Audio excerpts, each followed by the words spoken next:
To manipulate people successfully, you need to learn 3 things first. Hello friends, it's Mohit here. Today I am going to explain the way to manipulate anyone. Watch the full video. Don't forget to subscribe my channel and press the bell icon for more updates.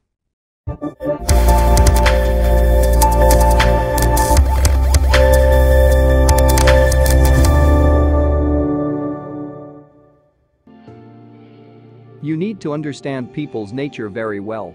Then find their vulnerabilities which you have to use and take advantage of.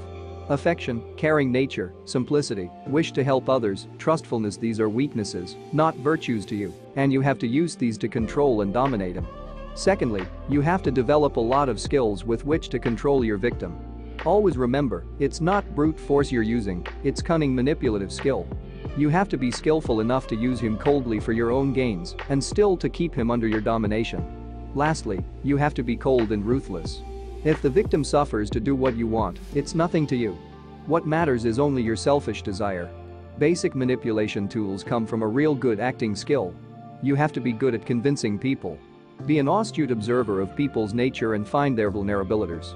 Develop a false relationship with the victim. It will help you to gain his trust and affection. After that, the process of domination and mind control begins. This is the hardest part. You have to feed him lies, entangle him in your web of lies. When necessary, feed him half-truths, gaslighting. Play on their emotions.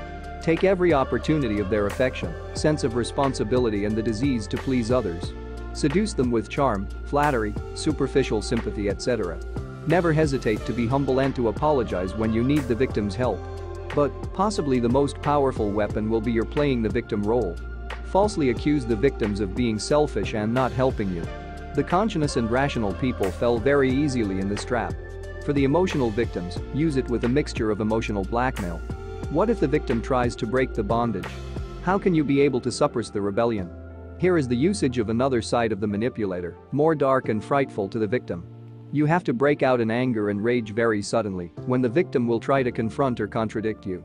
But remember, this anger doesn't generate from out of control nerve. It is controlled anger.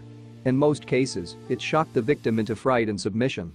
Don't continue it very long. Give him few moments of relief in the midst of anger. The victim will long to see your charming and deceptive sweetness. Victims lose courage to challenge the manipulator after few such incidents. One more thing you have to remember. Manipulators have no conscience or sympathy for their victims. So, during confrontations, victim uses his morality and strength as weapons. On the other hand, you'll use lies, deception, shaming, controlled anger, emotional blackmail, etc. about which innocent victims have little idea. So, you have the dark qualities to break the victim into submission. You just have to use these ruthlessly. Through this process, you will be able to break his free spirit. When a sense of helplessness and hopelessness will pervade him, you'll know that you have succeeded. He is virtually your hostage now, at your mercy and complete domination. He'll do whatever you want. Caution, manipulators are not insane psychopaths. Never use these skills for fun or to just hurt someone. Control freaks do that, not clever manipulators. To be a master manipulator, you have to be cold, ruthless, selfish, shrewd person, not necessarily a mental abuser.